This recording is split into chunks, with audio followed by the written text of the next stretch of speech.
welcome back to the 40% Better podcast, where we talk about all things leadership, most often in the technology world, because that's my background.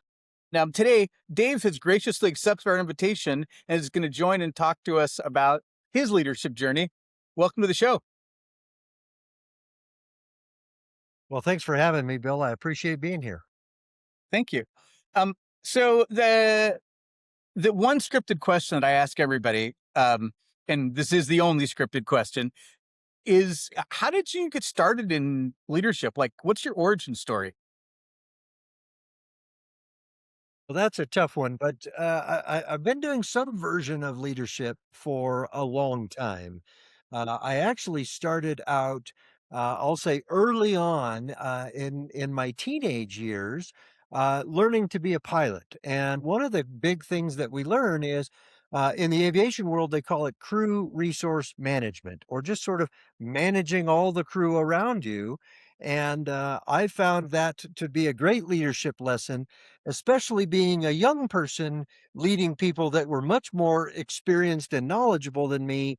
That was intimidating, but that was a great start to learning how to manage and lead people. Like that.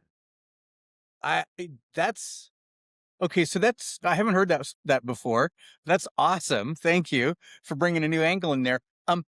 When between the time you started flying and you started working in the technology world, kind of what different things did you see that were uh, transferable skills? Yeah, I think that we often like to think that technology or working in the technology space is going to be dramatically different than everything else. Fundamentally, though, I think people, they want to come to work and they want to do a good job. Whether that is in a technology space or in a volunteer organization. And the biggest thing that I think people need is they need clarity on what good looks like. And then they need a level of trust in the organization or the team that they can learn along the way. Because if we have a learning organization, then anything is possible. And so, although technology is my space for now, it doesn't feel like it's that big of a departure from anything else. Like that. And when you talk about learning space, what are some good examples?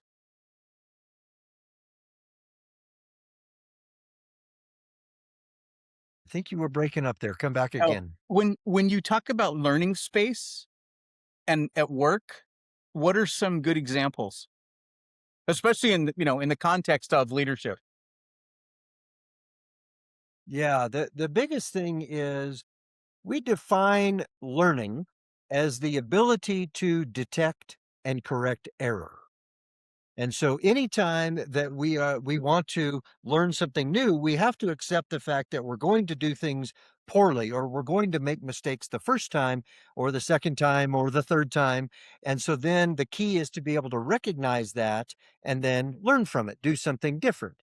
Now that sounds great. And when you're working on your own, that's fine. The biggest thing that we want to generate in an organization, though, is the safety to do that and not feel like there are unreasonable repercussions like, hey, I'm going to try this new thing. I'm going to be learning, but I'm afraid that if I learn, I'm going to fail and therefore I'm going to get fired or I'm going to get punished. And that creates a culture where people don't learn. They avoid learning because they don't want the error part of learning. So the biggest thing for me is to create a space where everybody is aware that, hey, learning is part of the process, and there are times to do it safely, and there's times where maybe we don't want to have a learning environment. The other thing that we talk about deeply in that realm is discussability. The idea that if I make a mistake, I can bring it to the team tomorrow and talk about it. Say, hey, gang, I made a mistake and I don't know what to do here, because then we can each learn from others' mistakes rather than having to make them all ourselves. I really like the way you frame that, um, because what you're talking about there is a lot of psychological safety.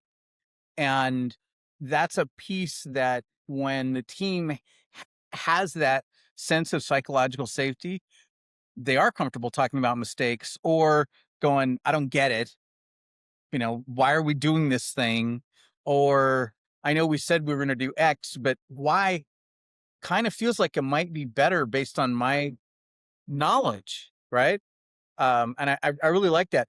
Do you have any techniques for helping other people feel safe like that? I do. A couple of things that I would recommend. First of all, as a team leader, whether you're the supervisor or just an individual with influence, is you have to model that level of vulnerability and discuss your own errors.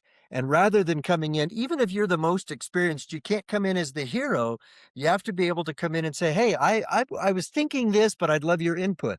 Or, "Well, I made this mistake yesterday, and so this is what I did, and boy, could y'all look at this?" And being able to be vulnerable and almost kind of humble yourself in the team is a way to set an example. The other technique I've got that I have used a lot is, as a manager, I might discuss an error or a mistake with an individual one on one and say, "Okay, so Bill, yesterday this happened. That wasn't so great. What did you learn?" And in one on one, there's this nice safety.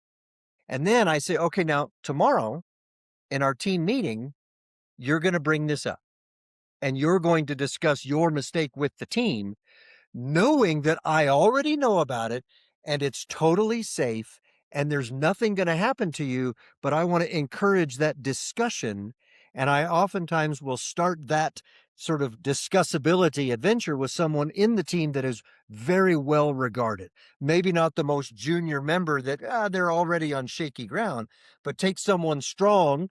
Everybody makes mistakes. And so I look for that as an opportunity to say, aha, now we can bring that into the team because this person's ready to talk about it. I like that transition, that talking about it just one on one, which, yeah, totally is a safer environment, and then prompting somebody to bring that into into the team where everybody else can hear about it. That's great role modeling. I really like that. I'm a huge fan of being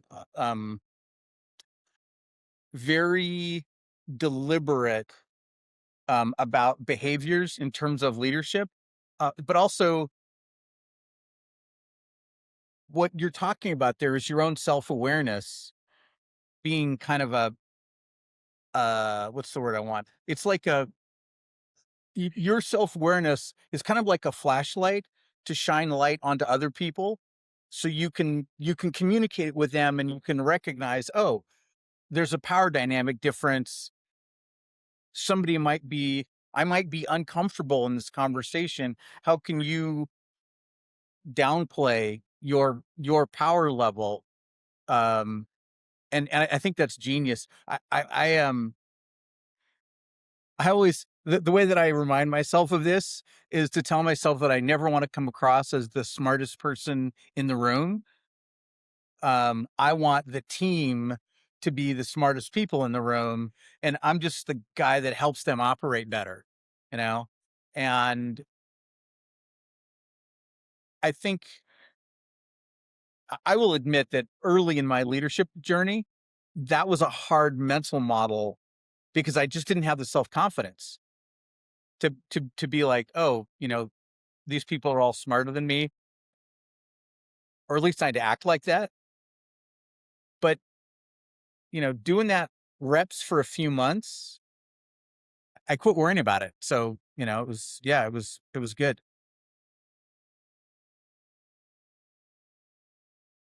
You said something a second ago and I just totally blanked on what it was.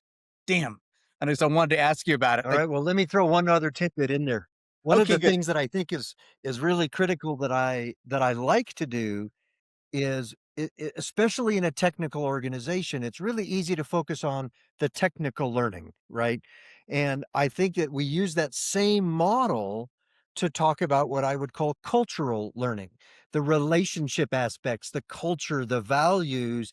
And so, for example, you might have someone that I'm remembering a distinct situation where in a team meeting, one team member said something that I know they meant well, but frankly, they offended someone else and it hurt their feelings. And not only did he say that and it hurt their feelings, but he was also clueless about it. as frankly, I can attest, I am a recovering engineer. Awareness of other people's feelings is not a gift of mine. And so I know I've done it. And I was able to pull that person aside after the meeting and say, hey, do you know this happened? You said this, and do you know what their reaction was? And they were shocked. They had no idea. So I said, great. Well, let's go model. We're having a team meeting again tomorrow. So let's talk about how you recover from that. And rather than being embarrassed or shy or just hoping for the best, they came in and said, you know what, boy, yesterday I made a mistake and I apologize and help me to do that. And they took someone who was considered to be kind of insensitive and just not real clear with other people's feelings. And he says, you know what? I really struggle in this area. I want you all to correct me in the moment, in the meeting, in public, because I want to learn this and I care about you people. So I think the key there is making sure that our technical learning doesn't overshadow the cultural learning because, boy, you have to ladder them both up at the same time if the team is going to succeed. Yeah, I really like that, and uh, um, understanding that humans are emotional creatures and that we aren't just computer programs taking commands where we don't need that lubrication as part of the communication. And I think, yeah, i- i- there are some people in the engineering world. I've worked with some of them. I've probably been them that don't think about the impact of how they're talking. Um, and it's funny because I just while we were driving, my partner and I were talking about communication, and we were talking about the lubrication of communication and things to put in there that help the other person hear effectively, and be happy about what they're hearing, right? And I think Hmm. for me that early in my career when I started to learn that, I think that was a really valuable piece of of what I got from my mentors and talking with them. I'm curious now that we're going down the communication road, when you think about communicating up the org chart or horizontally as a team lead, like how do you approach that? Yeah, it is certainly a different dynamic, whether you are communicating with the team you lead, or you're communicating with your peers, or your boss, or an executive team, or the board, wherever that looks like. And first of all, I think it's important to tailor your communication style and content to whomever you're talking to. The analogy that comes to mind is I've done a lot of travel around the world, and it is foolish of me to travel to another country and begin to speak English and think that they should just understand what I'm saying. And so when I sort of put that frame of mind in, sure, I can talk to my engineering team and I can use all the jargon I want. But when I go talk to the board, they're not engineers. And so I need to work in their language if I expect to be welcomed into their space. Um, the tricky part is, and this is where I recommend to especially newer supervisors that don't have that experience, I'd recommend finding a mentor that can help translate your message. You can own the message. You know it. It's your team, it's your project, it's your proposal, whatever it is. But you need a translator to say, now the board is going to hear this. Is that what you're saying? Oh, no, that's not what I meant. So then you can rework the words so that you're communicating to the right level. The other thing I think to consider is to a degree that power dynamic. It would be lovely if there wasn't a power dynamic in these relationships and we could all just get along. But that's not really true in most cases. So in some cases you want to be very careful how you communicate to your team to make sure that you're not communicating, outside of the cultural bounds. And give you a real simple example. I was leading an engineering team. We had an incident or an emergency that showed up overnight, and one of the engineers was on call, answered the phone at 2 or 3 in the morning, and fixed the issue. And I went in the next morning, and my first intuition was to say, "Hey, thanks, man. Hey, thanks for saving the day." Except that's actually not reinforcing the culture that I wanted. So what I said instead of thanks for saving the day was, boy, I apologize you had to do that. Let's talk as a team about how we got our colleague into that situation, because that's a real bummer. And so again, that's one of those, I like cultural values of reliability, not being the hero. So how we communicate makes a huge difference what set of behaviors we're fostering in the future. I really like that story. I the self-awareness aspect of how you communicated is such a I'm just it just makes me warm and tingly to hear you talk like that, because it's such a valuable thing for the other person, right? But it's also one of those things that not enough people think about and talk about. And in the engineering world, we talk about soft skills. And I think the reality is that having those skills and that self-awareness is actually quite challenging for most people compared to the relatively simpler task of writing code or configuring servers or whatever you're doing, because human beings have a lot more variables in our equations than than the code Right. we're writing. And I think, being able to see that and understand that, that's, again, it's great role modeling. And I think that's it's such an important piece for people to go like, oh, that's how Dave makes it work really well. Thank you. Yeah. Yeah, it's great.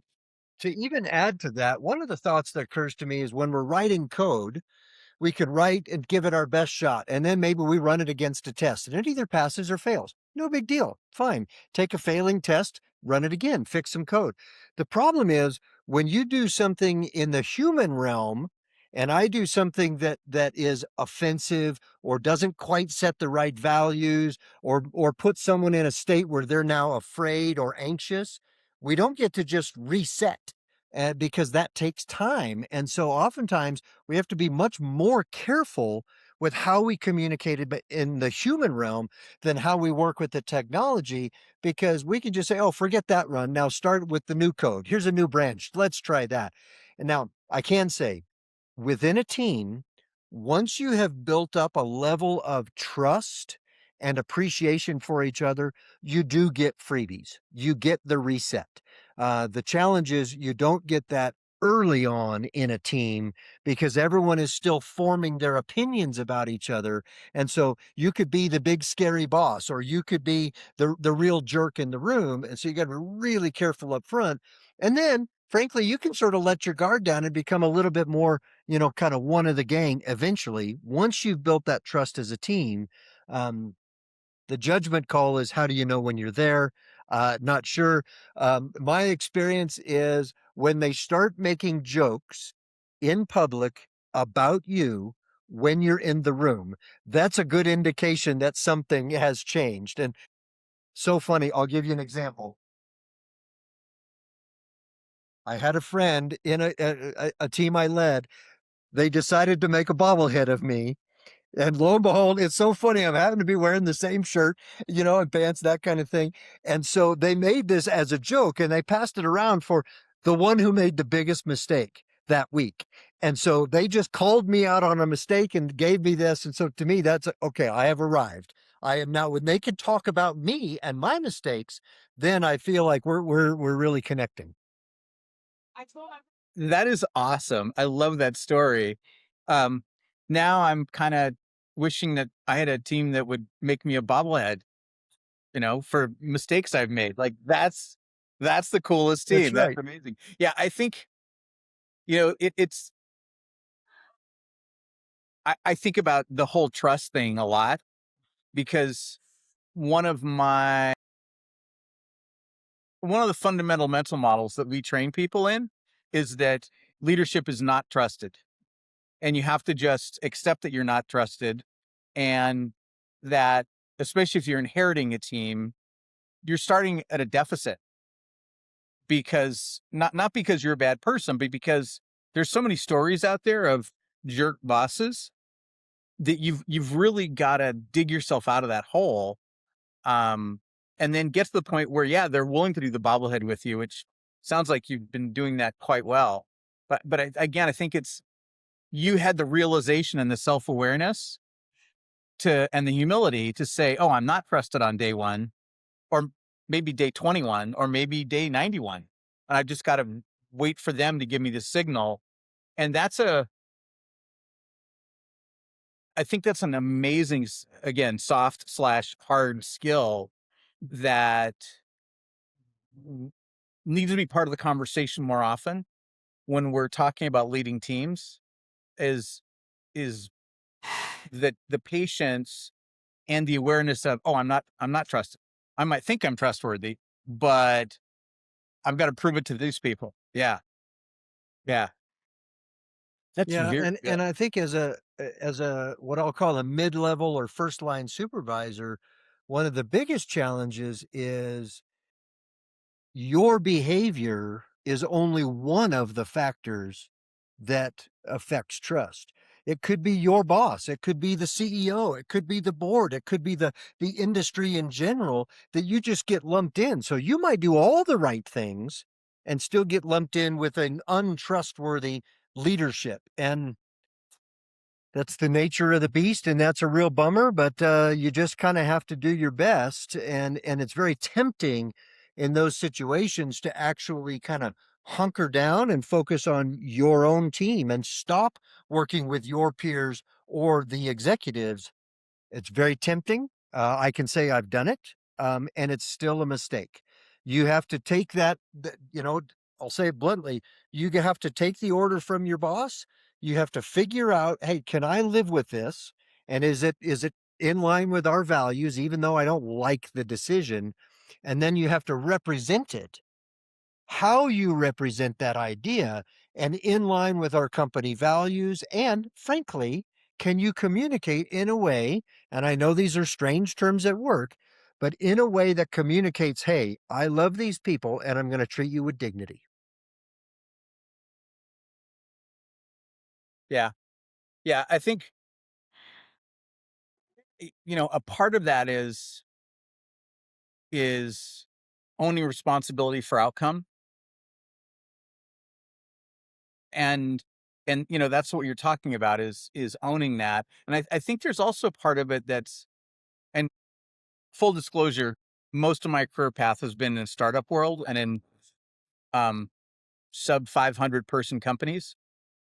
And one of the early startups that I was at was the founder, um, said, "Look, you should just assume that you have all the power in the company to make anything happen.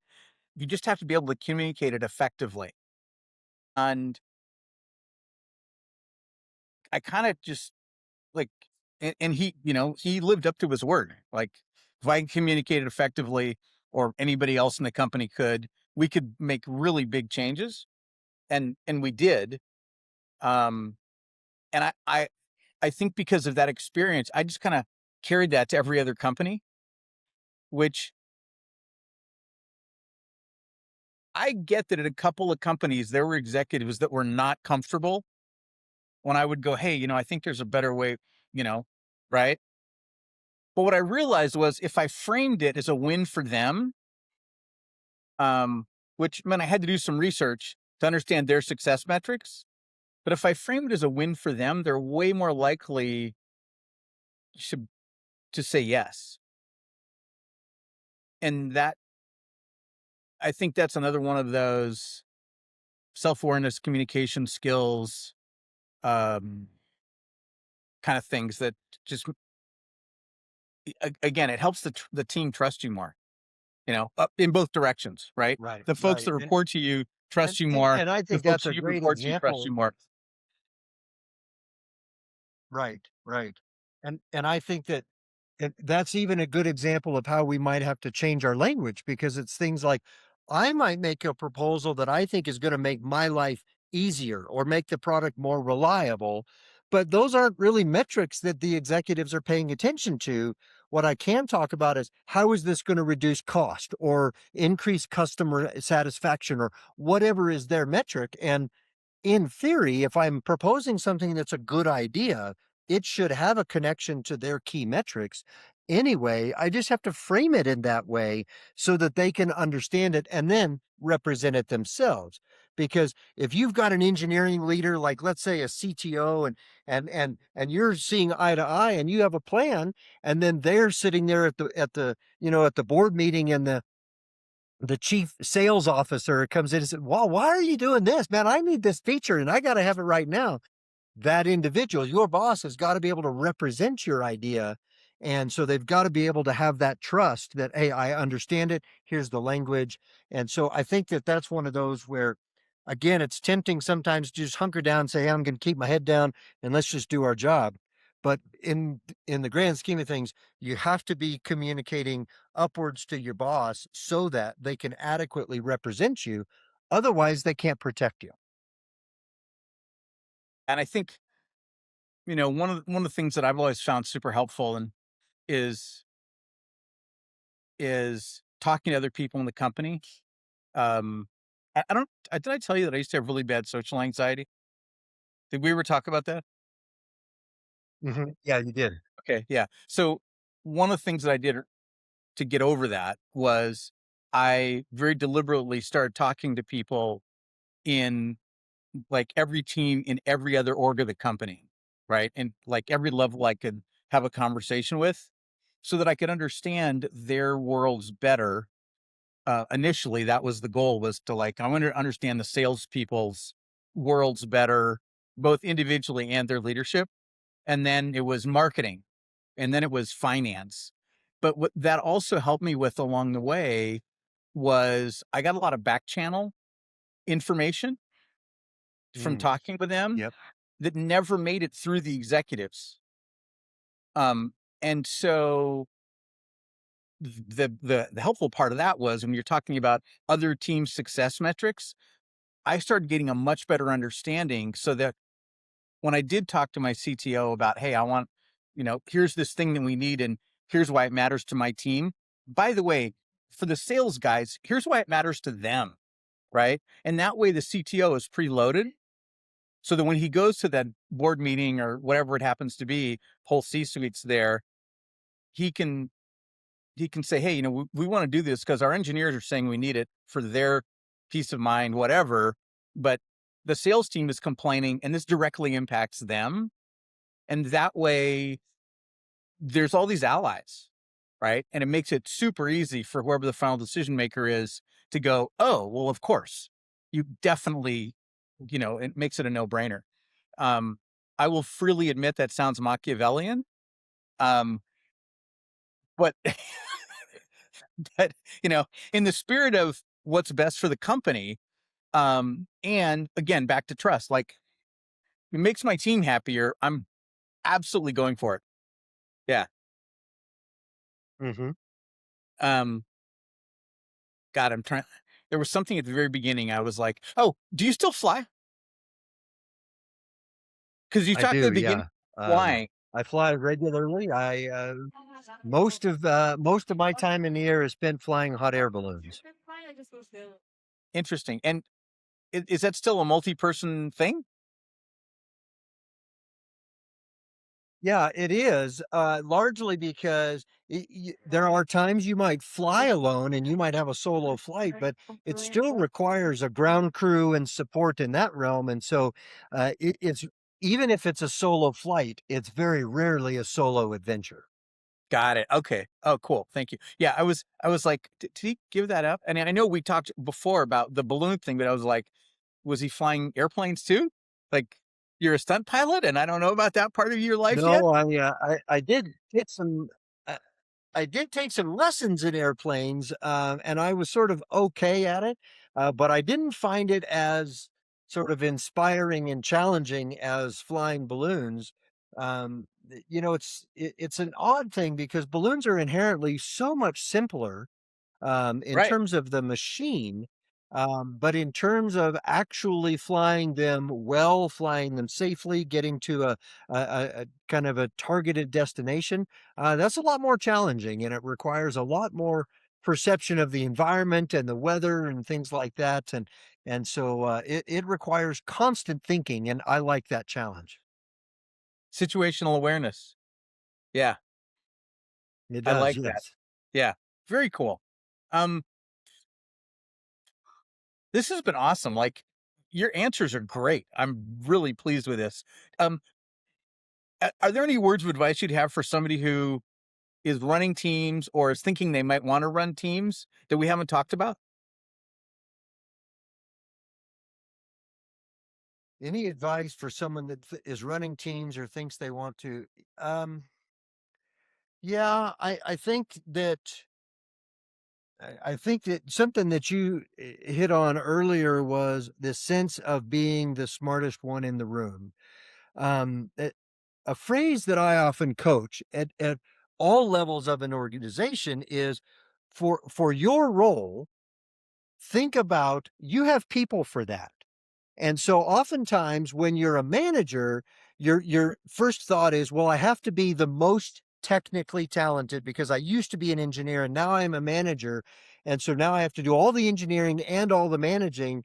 And it's like, no, no, no, no. You have people for that. You have engineers for that. And similarly, when you're an engineer and you have a manager, you have people for that.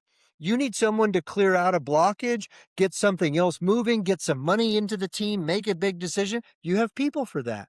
And so oftentimes it is perceived as a hierarchical kind of a situation like, oh, now I'm the manager, I'm above everyone. No, no, you have a different role. And be thinking about what that different role means and, frankly, whether you want to do it.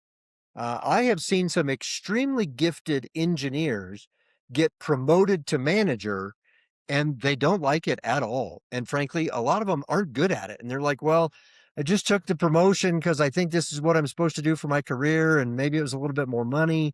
And you really got to think about it's a different role. It's not a higher role. And that difference is, do you want to spend your time coaching people and communicating and managing money and thinking about how to call people out on good behavior and bad behavior? That's a different set of skills than can I write code in 6 languages? And I think that sure, if you can do both, that's awesome, but it's a different skill set and focus on where are your values? What really fires you up? What would you call a good day? And when you can define what is that good day, what do you value? Then I think the role that's the right fit becomes a lot more clear. That is really, really good advice. And I have also seen engineers that are technically really competent get promoted to those roles, and then they are not any good at leading people, at managing people. Um, and that's an expensive to the company problem. Sadly. Yeah. Yeah. This has been super cool. Like every question I had, you had a great answer. I really appreciate that. Um, thank you so much for doing this.